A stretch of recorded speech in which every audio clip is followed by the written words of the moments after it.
Uganda Zurkhaneh Sports Association wushu national team ekomyewo okuva mu mpaka za Genocide Memorial mu Rwanda. Mu mpaka ezo Ivan One awanguddeyo omudaali gwa zaabu ate Jonathan Mugwisa ne Deo Bago bo bakomyewo n'emidaali gya feeza. Wano Eddie Gombya president w'ekibiina kino wasinzidde n'akakasa nti obuwanguzi kituufu bakomyewo nabwo naye obwanga babwolekeza empaka za Olympics ze baagala okukiikiriramu eggwanga mu 2028. Okuba n'emidaali esatu ng'olaba kuliko ogwa golodi n'ogwa silver nti ebbanga lyonna tubadde mu section y'ebyemizannyo era tulina abantu bangi betuyambye ne bali presenting eggwanga era n'abamu bakyali presenting nakati.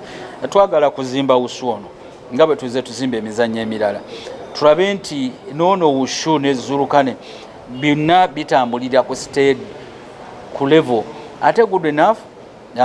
Ndi Secretary General wa Africa.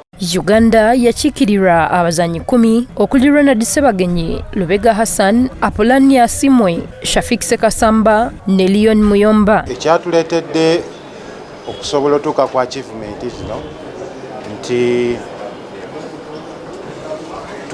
first of all twafunye facilitation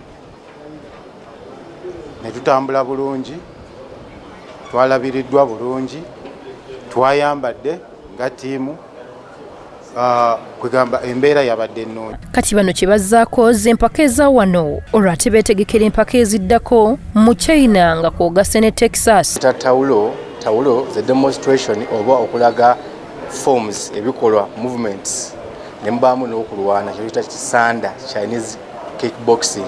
Nachyo News, BTM TV Community Report.